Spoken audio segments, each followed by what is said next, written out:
Hey guys, Joni here. Follow along in this video and I'll show you how I transformed an old beat up chest and washed it, stained it with chalk paint. So I eliminated the orange wood tones in the oak with just chalk paint, and I did kind of like a color wash staining technique, and I'm going to show you how I did that. It was super easy, something you can do at home, and I'll kind of talk about how this color eliminated those orange tones. So if you have a color wheel, it's pretty handy to figure out which colors can mute each other. So when you mix blues and yellows together, not blues and yellows, sorry, violet, purple and yellows together, you get a muted tone.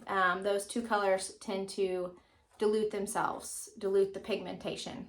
I've talked about this on our Instagram before, on Flipping Lemons on our Instagram, how I eliminate certain wood tones. If I don't want a lot of red showing, then I reach for something that has an undertone in the paint with like a green. So this color, which is Paris Gray, has a purple hue to it. It is a gray, but it has a purple undertone to it. So what that purple undertone does for me is it works to eliminate the orange tones in the oak wood that you can see in the video too. So there's just a little color tip. That's what I use especially whenever I'm pairing colors together. So you're definitely going to want to strip any existing finish on your wood if you want to restain it. It's not a fun part, not a fun thing to do, but it requires it for that wood to actually soak in to the color into the wood grain. All I'm doing is using a wood stripper on this, and then I am scrubbing and hosing it back down. I'm wetting it with a towel to see its true color, the wood tone color, and it's pulling a lot of yellow and orange, which I don't mind so much of the orange. It's the yellow combination with the orange.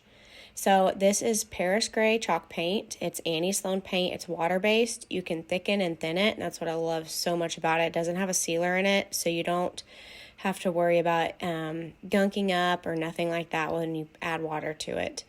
So I add a little bit of water in a bucket, mix the Paris Gray together to get a stain-like consistency, and I'll show you in a second. It's pretty watery. And you can add more water, you can add more paint, just to whatever tone you really need.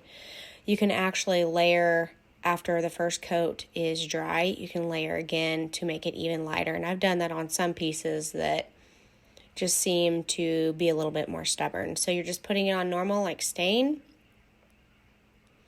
And you're going to let that stain or that chalk paint wash, soak into the wood grain for just a little bit.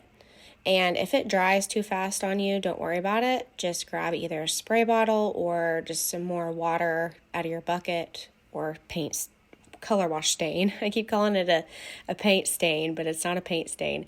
A color wash stain, and it will make that paint come back to life.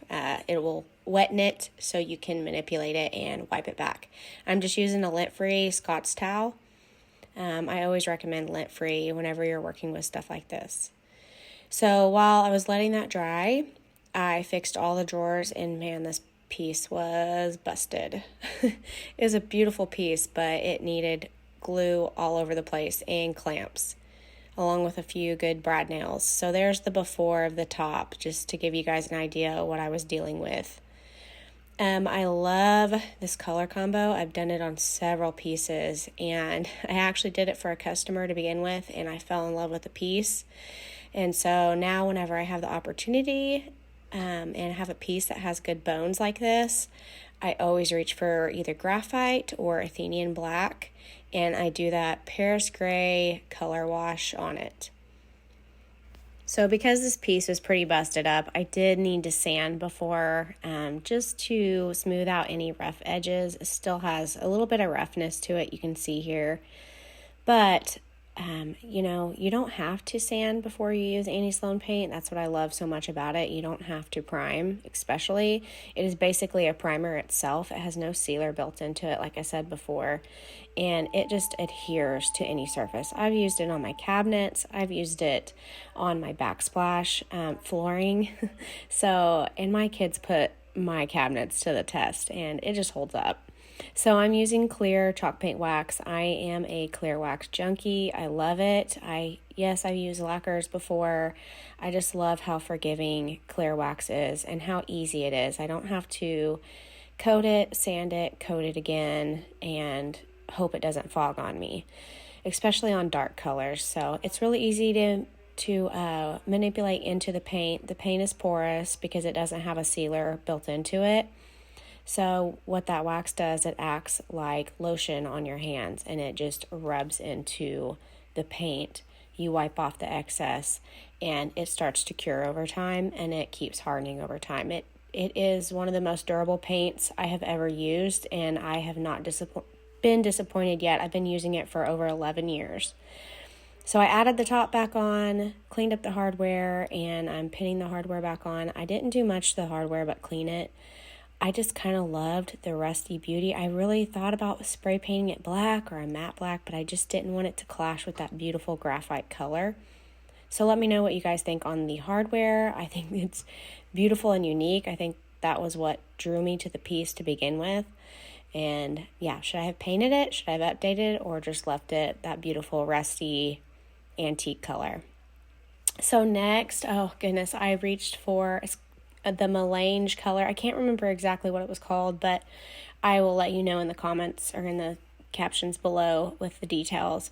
It's a one-step paint, and I wanted to paint the inside of the drawers. This was a piece I'm going to sell in my store, and whenever I do that and the drawers are pretty gunky, I always want to give the customer a positive feel whenever they open up them drawers. And then whenever I got done painting and it dried, I used Wise Owl's furniture salve, which I am currently in love with because I just recently discovered it.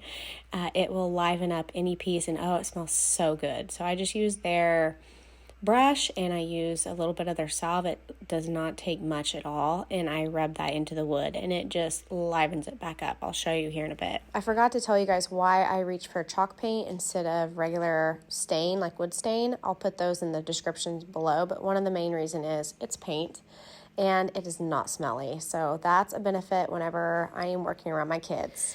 So in this next clip, I'll show you a little bit of the before and, of course, the beautiful afters. This piece is still at our store, but I am kind of wishing I had kept it for myself. It's one of those pieces that I love the bones of it. It fits my theme in my house. I have a craftsman style house, which I have a craftsman farmhouse style altogether. And I just think it would be beautiful somewhere in my house. Let me know what you guys think. Do you like it? Do you like the before and the after of the orangey wood tones? If you guys enjoyed this video, please give it a thumbs up. Let me know in the comments. And of course, subscribe. We are almost to 1,000 followers. Yay! Up next, I have a long overdue video of my countertops. If you caught my last video about 2 years ago, I had painted and epoxied my countertops. It did not turn out as well as what I thought, but I sanded it last year in June, fixed that, and I'm about to give my 1-year review on the current state of my countertops, and I still love them. So don't miss out. If you have old cabinet countertops, this one's for you.